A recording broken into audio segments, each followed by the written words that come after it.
Good evening, everyone, and welcome to this event, this Royal Society of Edinburgh event. The Royal Society of Edinburgh is Scotland's national academy, founded in 1783. The FRSE is comprised of an elected fellowship of around 1,600 members from a wide range of different disciplines. Its mission is to advance learning and useful knowledge, supporting the cultural, economic, and social well-being of Scotland and its people. This event today is to discuss how Scotland's vulnerability to the effects of climate change, yet the many impacts we will look at and feel how different they are, depending on where you actually live. From eroding coastlines to accelerated deterioration of infrastructure, Scotland will need a multifaceted and regional approach to making its places and people resilient in the face of this changing climate. Our panel of experts tonight will present different case studies of regional climate challenges, including the issues of food equality, nature, communities, and road and rail distributions. And we will suggest solutions to tackle them in the future, to deal with the many and varied impacts of climate challenges we face in Scotland. My name is Lorna Dawson, and I'm from the James Hutton Institute and Safari Gateway and Robert Gordon University. Without further ado, I would like to introduce you to our first speaker, Professor Des Thompson. Des works for the Scottish Government's primary nature agency, Nature Scot. He's the principal advisor on biodiversity and science. Much of Des's time is currently taken up working with the Scottish Government and partners to develop a new biodiversity strategy for Scotland, which tackles the nature-climate crisis. Welcome, Des. Thanks very much, Lorna, and good afternoon, everyone. Thanks ever so much for joining us. I'm only sorry this is a virtual meeting rather than being with you in person.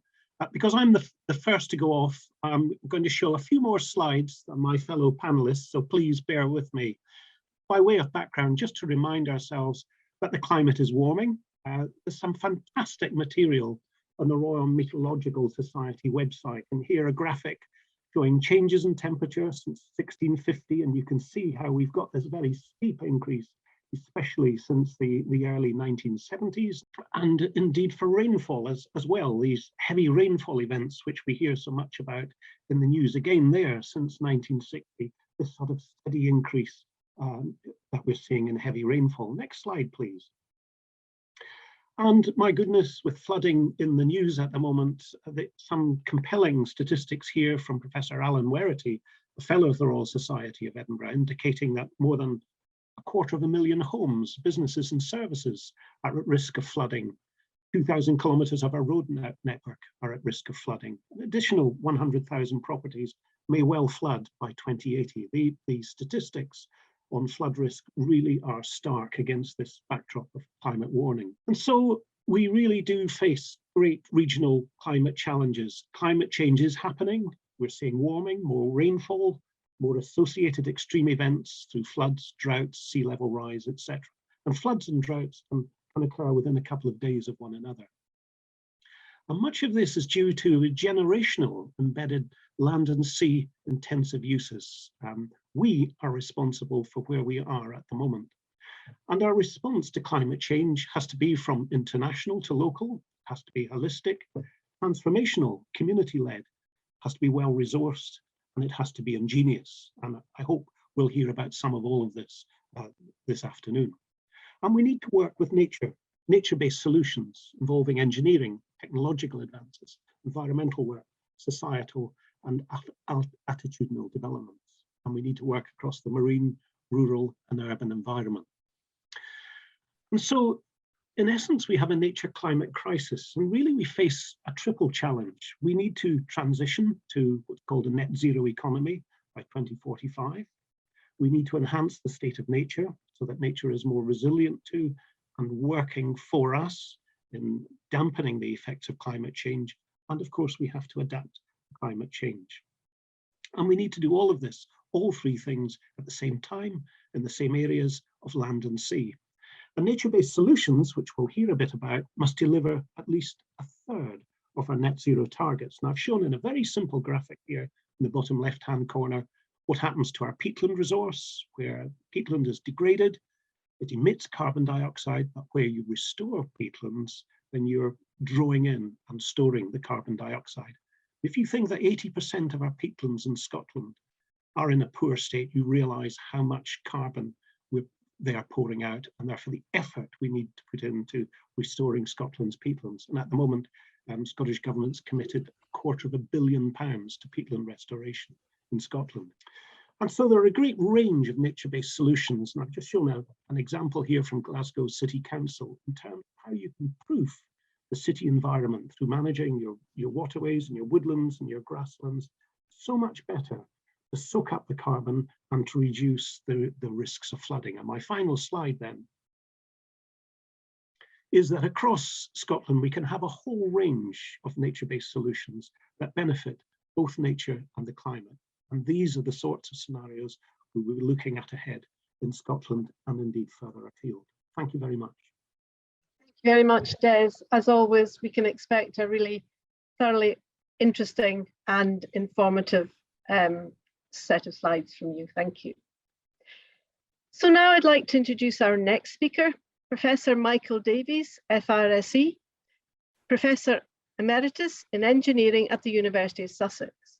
Michael is a geotechnical engineer with research interests including ground improvement techniques, soil reinforcement, soil stability, earthquake engineering, and mathematical modelling of soils, and also at the interface between geotechnical engineering and engineering geology and other disciplines, such as climatology and biology. Welcome, Michael. I'm also interested in slopes, and Scotland is a country which has very, very steep mountains and has historically been one where our infrastructure has been subjected to landslides.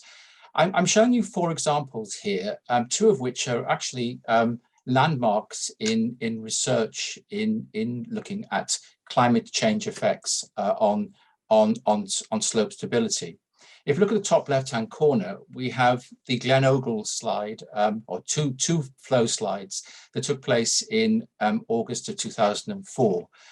What was spectacular about this was that a flow slide took place either side of cars, so cars had to stop, but the flow slide took behind them, and 57 people had to be evacuated by helicopter, almost unheard of in Scotland, indeed in the UK. The then Minister for Transport, Nicol Stephen, a name from the past, then instigated a study to see, well, why had this taken place? And at the time, there were lots of landslides, quite a lot of landslides took place over Scotland, not least because in the preceding month, there was 300 times the 30-year average of rainfall. So, and what we find is a very, very strong correlation between rainfall and landslides.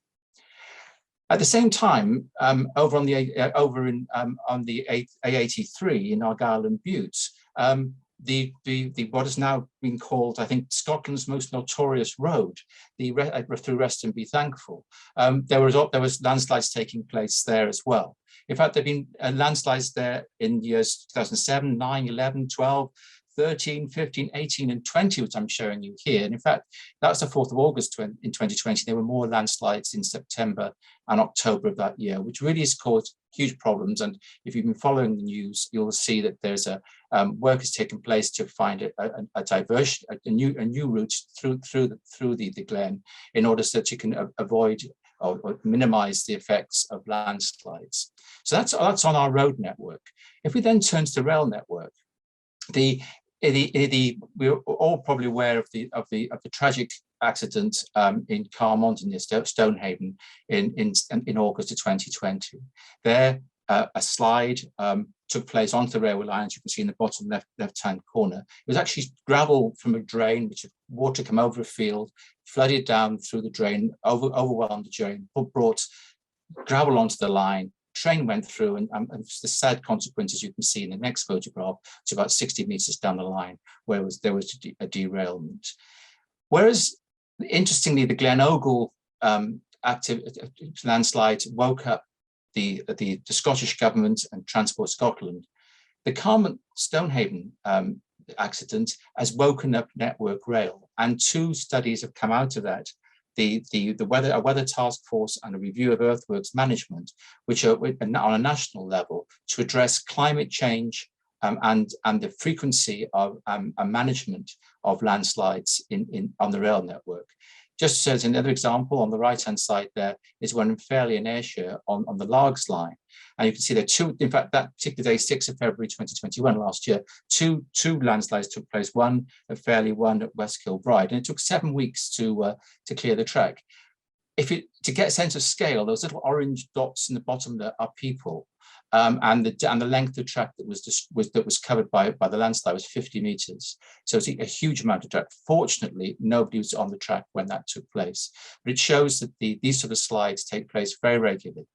What's also interesting is to fit into the climate data. What we're finding is in summer, we're getting intense rainfall, and that's leading to landslides, but also we're getting more rainfall in the winter months, which are causing landslides in February, January, and February. So this is showing the 2 examples of where we might get landslides.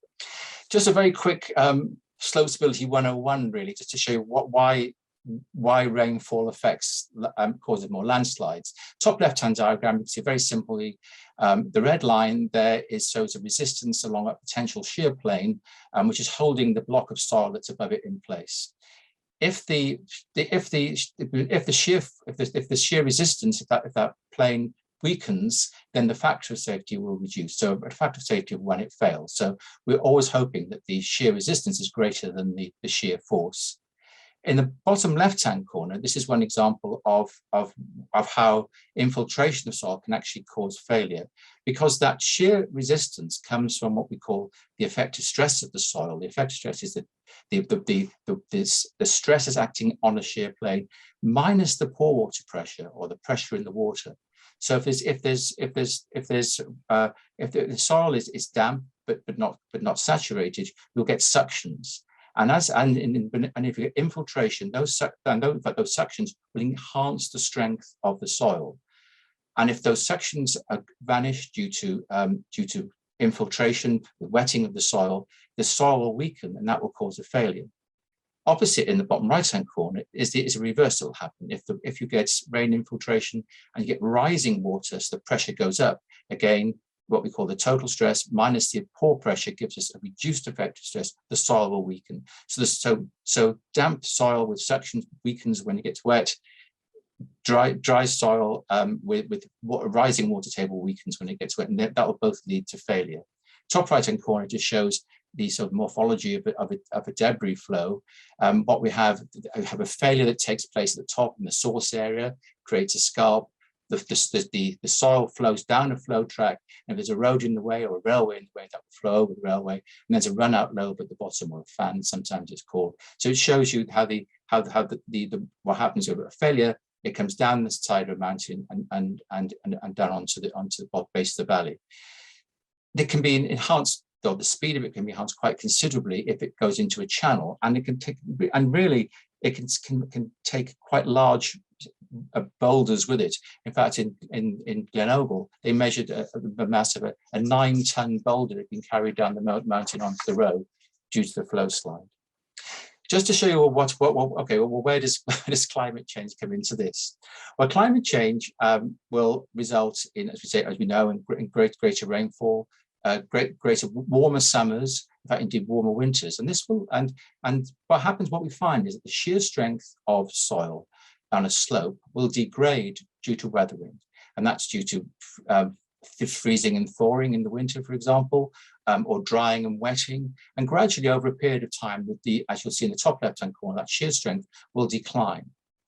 If that blue line is above the dotted red line, then everything is safe. But if, for example, you get a major rainfall event, and that it's at say time A, and that reduces the shear strength that I've shown in the previous slide, so then what we could find is the shear strength would come to zero, and come to the same as the shear stress required, and the slope will fail.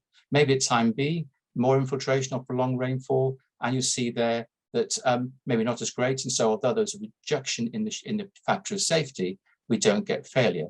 But that same amount of rainfall, as it further on, whilst the weathering is increased, might well cause failure of the slope. So what will happen with climate change is that if you like that time base is foreshortened, because the weathering takes place more rapidly, and therefore the shear strength reduces more rapidly. And also there are more incidents of intense or prolonged rainfall, which can actually, between A, B, and C, which can actually bring down the line, bring down the strength so it fails.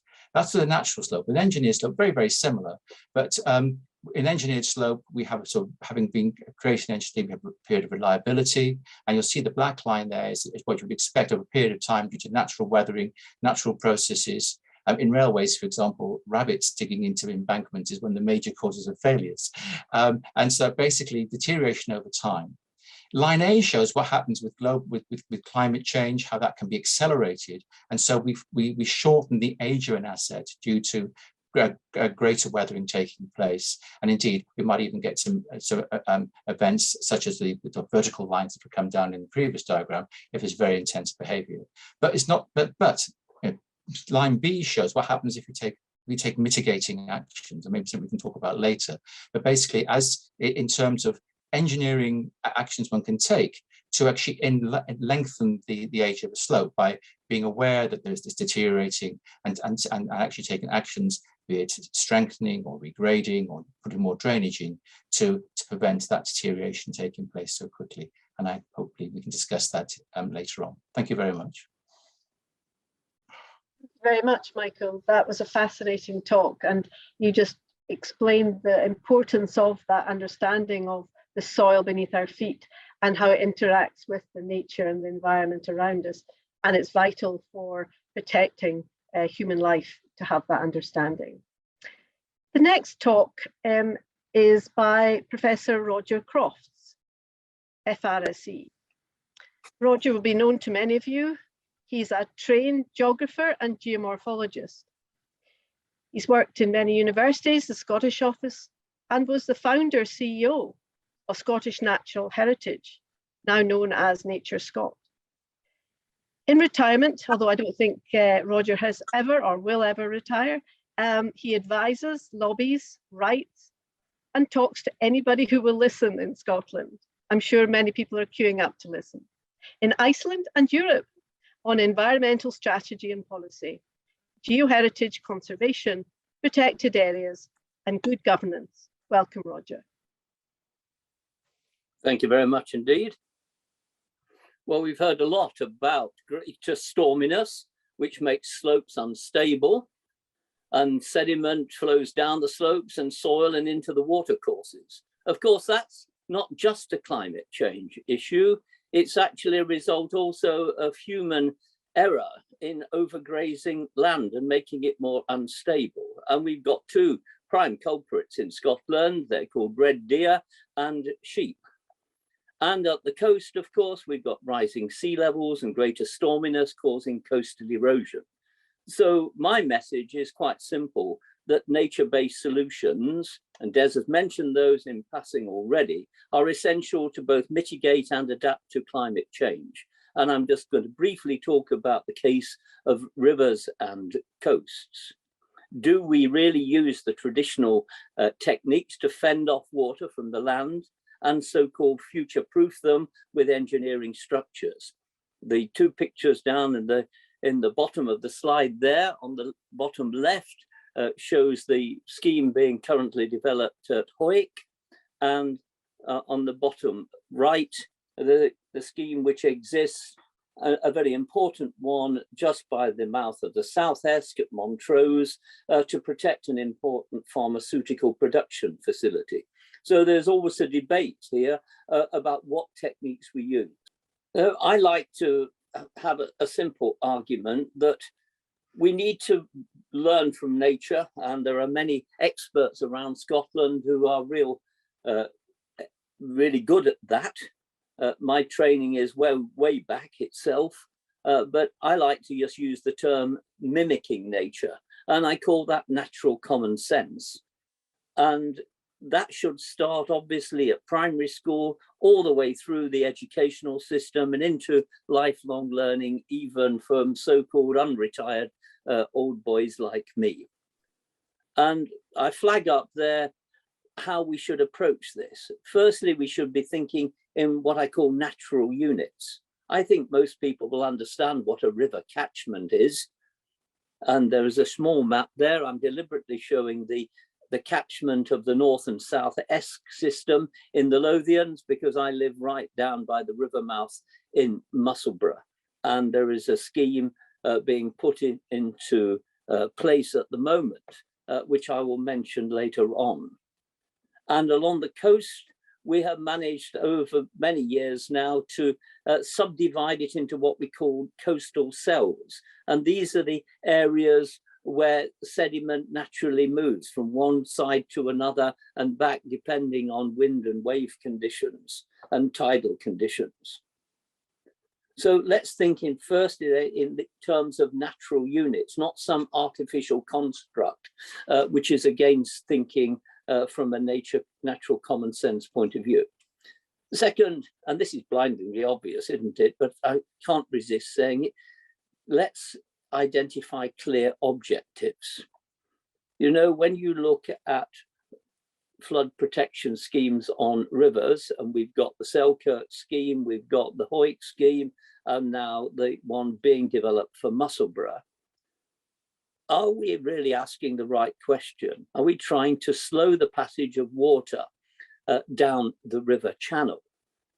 And if we are, the immediate question, therefore, is we're trying to capture it in the ground throughout the river catchment area, rather than allowing it to flow as fast as possible into the stream.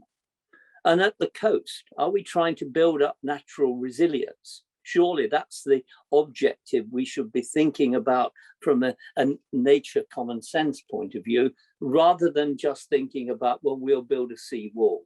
We know jolly well that if we were to build a sea wall along the edge of the coast, at the back of the beach, if you like, the beach will disappear. And there's plenty of evidence of that over many decades. I even remember reading engineering textbooks on coastal engineering from the early post-war period that demonstrated all of that. So what are the sort of natural actions that I'm thinking about here? And I give some illustrations in the pictures there. For instance, within a river catchment, we should be blocking drains. Many of the upland areas of catchments have well-drained land because of schemes under the Agricultural and Horticultural Development Scheme. And these drains are often still open. So if we close them, we would capture more water. And also, of course, we'd capture more carbon, and it would be good for biodiversity.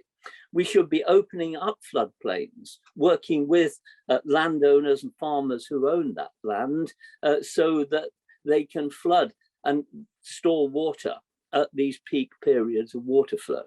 We should be thinking of planting more native trees in a much more subtle pattern than we are doing at the moment with the non-native species of the various types of conifers, where we're still using quite heavy-handed machinery, which disturbs the soil, creates sediment runs down the slopes and into the rivers, and gives off carbon in the process as well.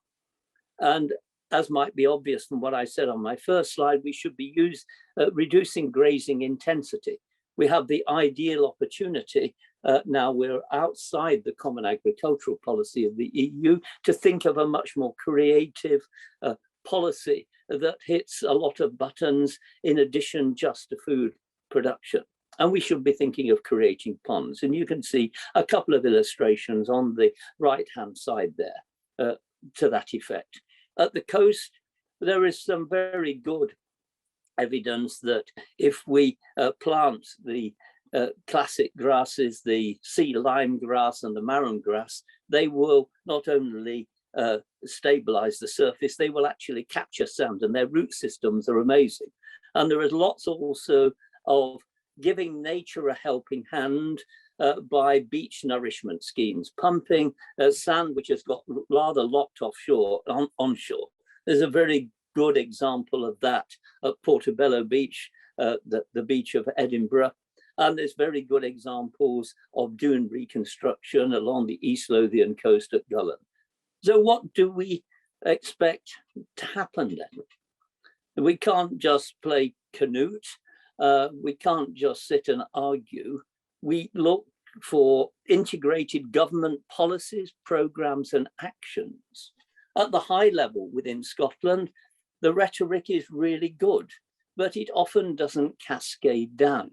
And I have deliberately put a point and counterpoint on the slide there, so that we think about moving from the traditional approaches to nature, people and economy wins, because it's a threefold objectives that we should be aiming for. So from the single objective of a flood protection scheme to one with multiple objectives.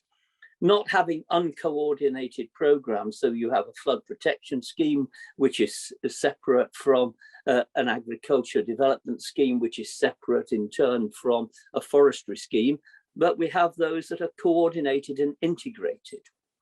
And we also need to get away from the one size fits all for Scotland. I mean, we all know and understand, I hope, the great diversity of our wonderful country. So we should be developing these integrated multiple objective systems to fit local circumstances.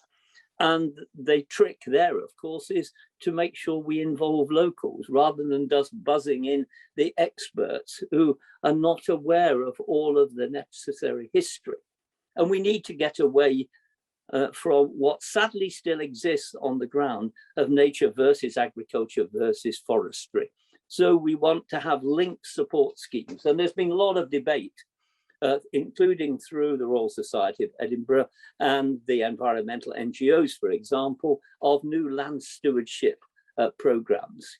And if we take that approach, I would say that this is best value by far.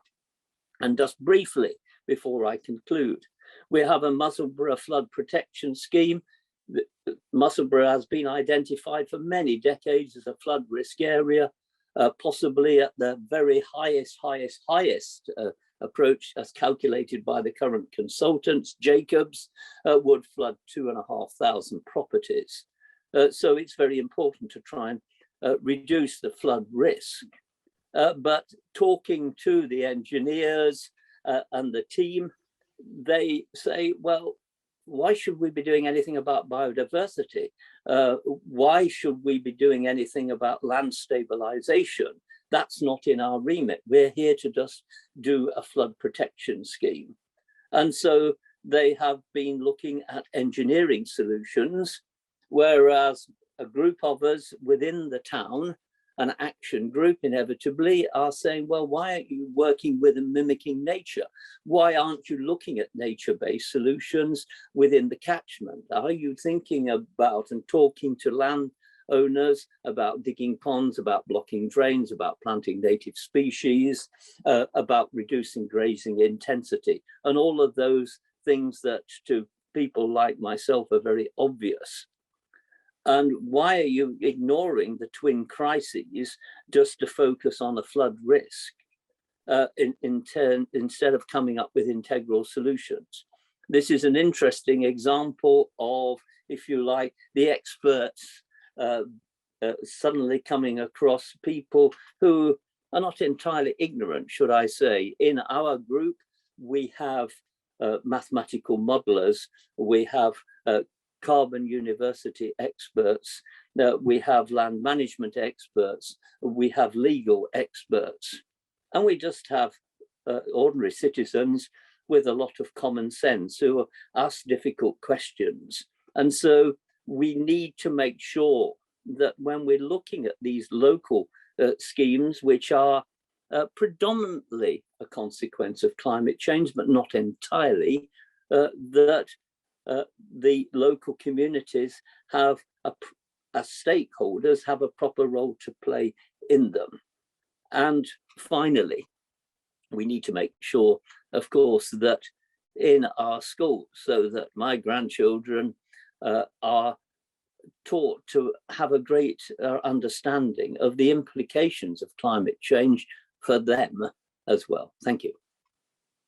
Thank you very much, Roger. That was brilliant. And you gave us some fantastic examples of mimicking nature and how we can develop those natural solutions to the climate change issues. And I love this involving locals, not buzzing in the experts. You show great examples of people coming together in that community to really bring the right solutions for the right place. Thank you. Next speaker I'd like to introduce is Professor Fiona Burnett, FRSE, Head of Knowledge Exchange and Impact, and also Professor in Applied Plant Pathology at SRUC, Scotland's Rural College. Her expertise is in sustainable crop production and applied plant health, plus many other areas I can tell you. She is also Agriculture Sector Lead in the Directorate for Scotland's Plant Health Centre of Expertise, one of the centres of expertise funded by the Scottish Government Research Fund. The steering groups, boards and committees she contributes to are extensive and involve advising to the Agricultural Reform Implementation and Oversight Board for the Scottish Government. She is a Director of Scottish Quality Crops Limited and a Director of Dandelion, a community growing and harvest festival celebration in 2022. I hope you're going to tell us a little bit about that tonight, Fiona. Welcome, Fiona. Thank you, Lorna. And yes, I just wanted to finish this series of short talks by thinking about some of the climate challenges around crop production, but also how some of the solutions start to knock on to the choices that we make around food and that impact on food equality and inclusion. So food is important, and it's important to involve people in those decisions, maybe picking up on some of Roger's comments about not parachuting in experts. So, I mean, important to say that crop production is already a victim of climate change, as well as being an important contributor to greenhouse gas emissions. So, you know, we see here how we're locked into long periods of flooding or prolonged dry periods. We know that that's making crop production more difficult. We're seeing more pests and diseases, harder establishment, and that's a particular issue for Scotland with short windows of opportunity for field operations. And often that knocks on to more limited crop choices and options. So thinking particularly there of including nitrogen fixing crops, that can be challenging in a Scottish scenario. And we only anticipate these risks and challenges increasing. So we see more exotic pests and weeds and diseases moving northwards. That adds to the input and management costs that farmers have. And that in turn knocks onto the cost of food as people experience. So some really significant challenges there. It's just to highlight that, you know, again, crop production and agriculture is a significant contributor in Scotland. So we know it's about 18% of greenhouse gas emissions in Scotland come from the agricultural sector. And we're being set very ambitious targets to bring that down to net zero. The figures here are UK government targets, but Scotland has its own very challenging positions, so that we're aiming for a 75% reduction by 2030. And that is a challenge. There are some very immediate and fairly practical options that we know farmers can begin to implement. So here I'm picking a case study on spring barley, which is Scotland's most widely grown crop. It's about 50% of our arable acreage. And what we're looking at here is the carbon footprint per tonne of barley. And we're starting to the first slide there of standard practice, and then looking at some of the very obvious management options that begin to reduce the carbon footprint of that crop. So it starts with things like reducing tillage. So we drill directly into the preceding crop. We can capture more carbon. We reduce the number of passes and fuel used on the crop. So that brings us some way towards our net zero target. We then have questions around intensifying, and I use that word deliberately, intensifying production. So varieties that produce higher yields, but also ways that we can target our fertilizers much more efficiently. And that's maybe something we can pick up on. But that precision application based on a knowledge of fields and a knowledge of what the crop will produce is a really key way of reducing some of our greenhouse gas emissions. Including other crop options, so including legumes is a really key piece here. And that is challenging for Scotland, and we can move a little step forward along that net zero journey through that inclusion of cover crops and legumes. And then we might start to think about nitrification inhibitors as well. So that's a means of reducing greenhouse gas emissions as well. These all carry costs and choices, but that's some of the obvious steps forward. But you'll notice that that gets us about halfway to where we need to be. So challenges remain. And my last few slides just highlight some of the new technologies we might bring in. So absolutely, we could protect crops from the elements. We can move crops in rural areas into polycrub tunnels. But again, we have challenges around very short growing seasons in Scotland and the cost of these units. We can grow more in communities and much more locally. That's great in engaging people in how food is produced. But only about 18% of the population is directly engaged in growing food. So that will always only be a small part of our solutions. And that then leads on to where vertical farming begins to sit. And Scotland's beginning to explore its options here. They bring advantages in protecting crops from the elements. They can be local, so you can put them in urban communities. And they may be suited for production on very poor land, so either urban wasteland, or if you think of examples around, you know, the extreme northwest of Scotland where the land is unsuitable for major crops. But they're expensive to set up, their energy usage is very high. And I think if I can click onto my next slide, which brings me on to the Dandelion project, how do people feel about these new technologies? So I'm setting out a lot of choices around the solutions here. And the Dandelion project launches at Easter this year, and it's a major festival that's aiming to engage people in food production. It will celebrate a harvest festival in a new way, so people will grow what they produce and share it. But it includes an element of citizen science. So I've included an illustration here of a miniature growing cube that will be going into schools and where children will experience that growing in a high-tech environment. So how do they feel about that? We know people are slightly separated from their food systems. I feel it's very important that we take people along on the journey of some of these solutions, and they're part of the voice in the choices that are made around our food production and our systems of you know, solving some of these major problems. Thank you. Thank you very much, Fiona. And I think you highlight the importance of having a good, healthy diet, and also the importance of engagement and good knowledge exchange involving everyone. We've heard about that tonight, that it's local solutions brought up from the people with their own specific problems in their own regions. So thank you very much. That was a fantastic talk. So now the floor is open for questions, and we have got a few questions coming in already. Thank you very much, audience. Thank you very much for participation. I will, if you could raise your hand, who would like to answer the question as I ask it. So the first question from Ken Thompson is, in terms of carbon emissions, how does the small percentage of exposed peatland compare with a large area of ploughed land every year? Des? Yes. Thanks very much, Ken. That's a terrific question. So quite extraordinary, actually, when you think about the extent of blanket bog we've got in Scotland. Covers about 23% of our land surface, 80% of that in poor condition, so pouring out carbon.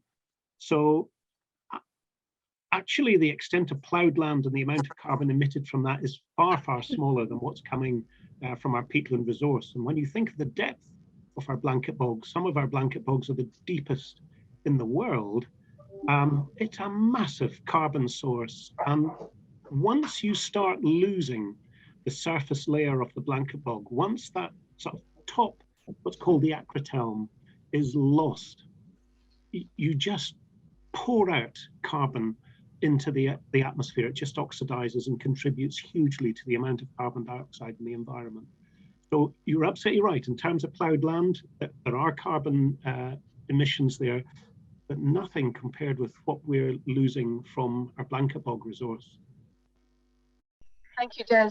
The next question is from Owen Roberts, and I think this one's for Fiona, who asks, do polytunnels not require large petrochemical usage and consequent pollution?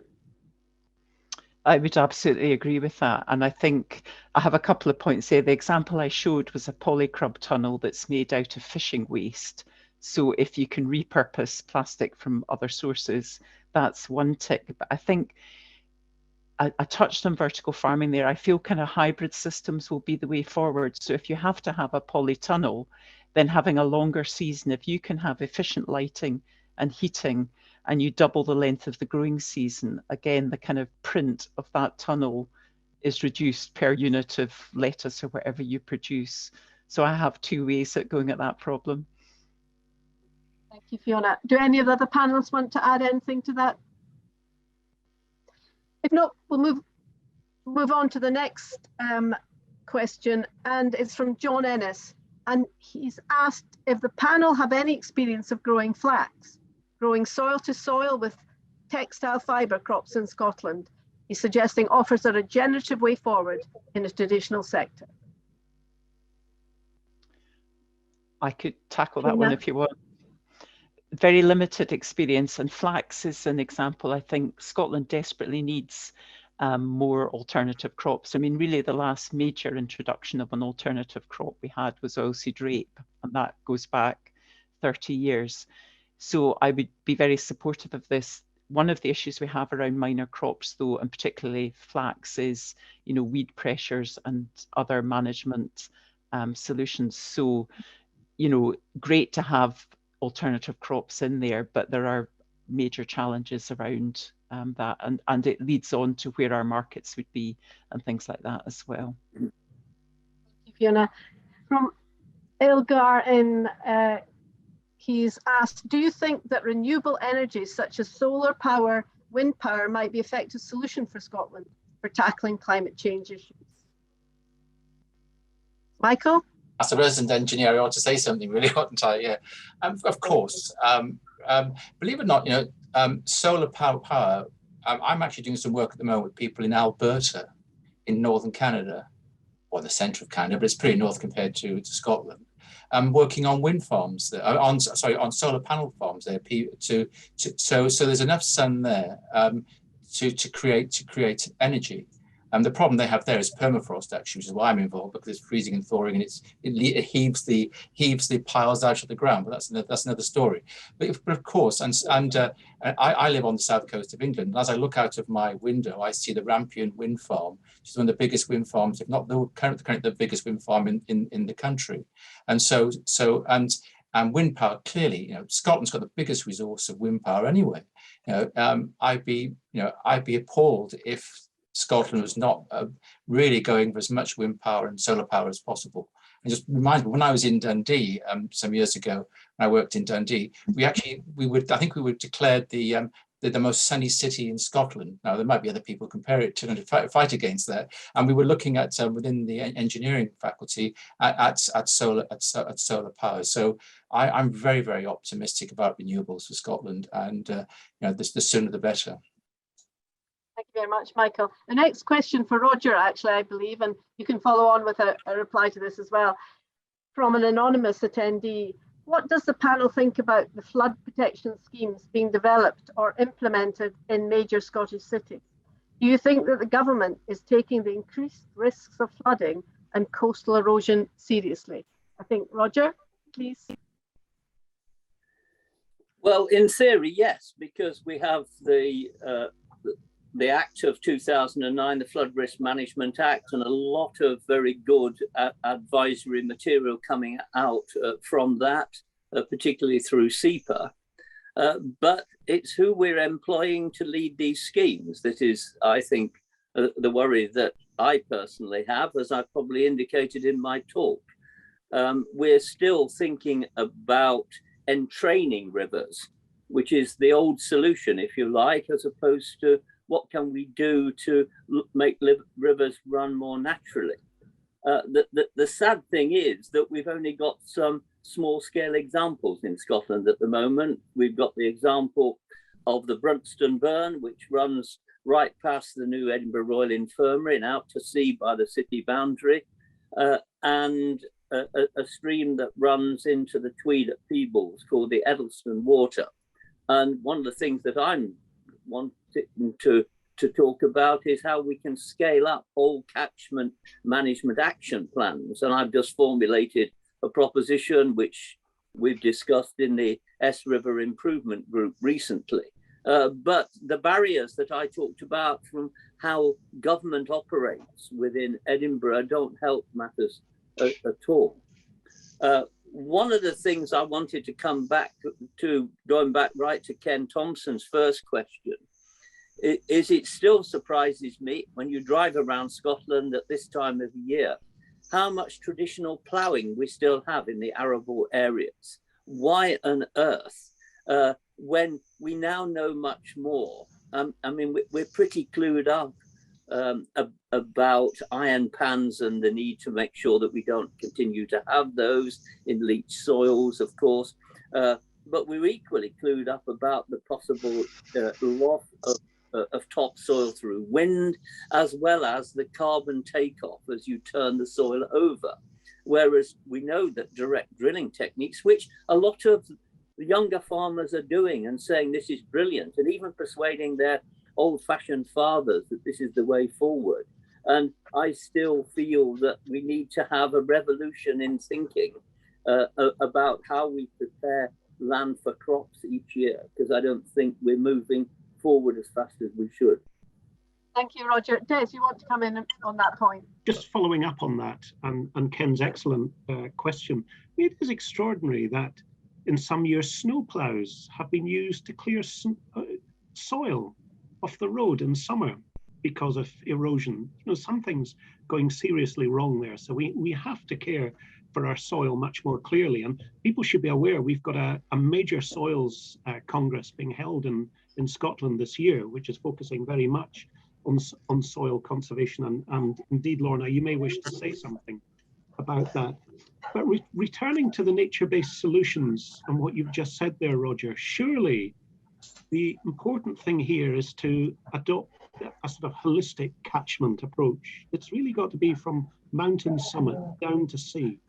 As you're moving down through every part of the landscape, you're trying to proof that landscape to be more resilient, to have regenerating nature, but of course to hold water. These awful floods we're seeing at the moment, and these heavy floods often happen 2 or 3 days after heavy rainfall events high up in the mountains. The water is just running off. It's not being retained by nature and by the soils higher up.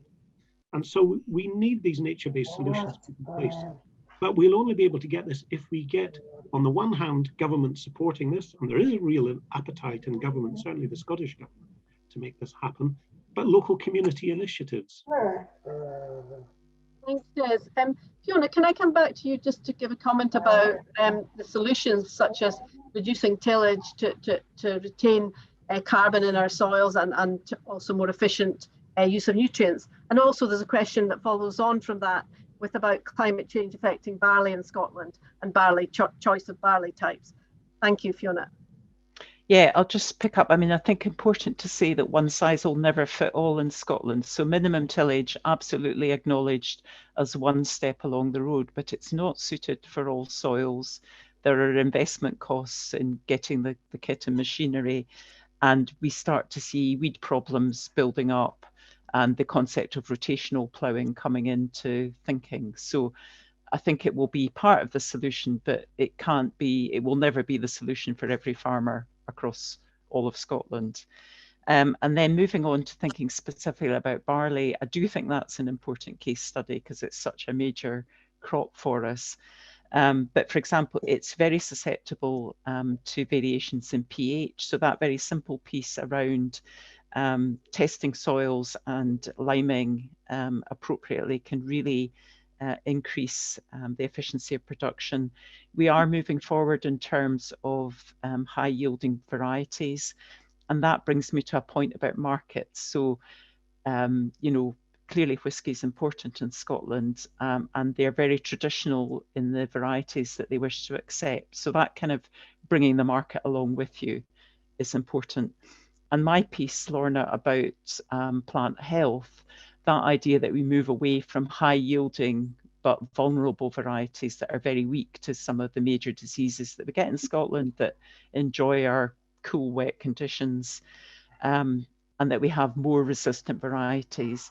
And again, that's coming through, but historically we've had breeding systems that value yield over all other traits. And that kind of inclusion of more resilient varieties is a really key one. Precision agriculture is really important as well. And that is coming on in leaps and bounds. But again, I think we need to think about the investment costs for growers getting into that type of technology. Thank you, Fiona. We've got a question from Douglas Christie. He says, as a farmer, he says he's a believer in nature-based solutions, as we've heard from Des today, but he feels nervous whether they will be taken fully on board by the government going forward. Expensive engineering solutions seem to grab more public and are sexier. What's the panel's thoughts? Michael, can I come to you first and then Des, maybe? I think that I'm not a great believer in just throwing concrete at everything. In fact, when I was at Dundee, I was very proud to be a professorial fellow at the Scottish Crop Research Institute, where I was working on use of tree roots to stabilize slopes. And as you've seen throughout the world, and very tragically recently in Brazil, when deforestation takes place, we have slope instability and people get killed. And so really, I'm a great believer in going for natural solutions if and at all possible. So so you're pushing open doors as far as I'm concerned. I think the key thing is to make sure you get the right species. Make sure you get the cover for strength. You have to make sure you've got deep, you're stopping deep failure, but also the surface as well. So I got into this because I'm into a thing called soil nailing, where we actually put large rods into the ground and put a facing on the top. And you can just have, it's just a total analogy between that and deep roots, which also, deep roots take out water out and create sections in the soil. And going back to my second slide, actually that increases the soil strength. So I'm a great believer in this. If we can get the right plants, and it's a major job. But sometimes you've got to wait for the plants to establish themselves. So in an emergency, maybe not. But I think we should be looking at all and every means to address the various issues that are taking place. Thank you, Michael. And of course, these roots turn over and interact with the soil microorganisms, which release the nutrients and the whole cycle of life. Des, you wanted to add a point to this. The Scottish Government's developing the new Scottish Biodiversity Strategy, and actually nature-based solutions are writ large in that. So my advice to you, Douglas, is that if you've got peatland, get in touch with us under our Peatland Action Programme to restore our peatlands. We also have a Nature Restoration Fund, which is looking at working at scale and putting nature-based solutions in place. They really do work, and we need to invest in them. And we will see government being much clearer about their commitment to nature-based solutions. Thank you, Des. Roger, you've got a... Yes, could I come in on Douglas's point? I'm really glad to hear you talking about being in favour of nature-based solutions. I know a lot of farmers who are saying the same, but the system is not helping at the moment.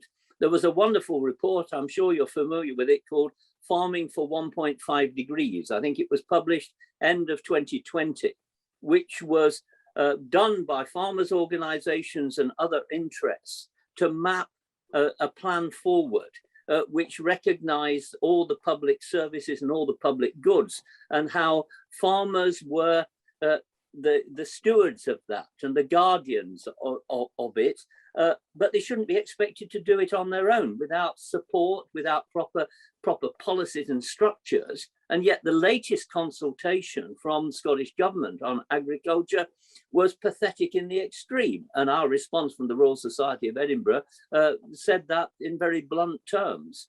So we need people like you to speak out loud within the NFU, within the Scottish Land and Estates, to actually get this change, which a lot of people know will be beneficial to us all, and particularly to this vital natural capital asset, the soil.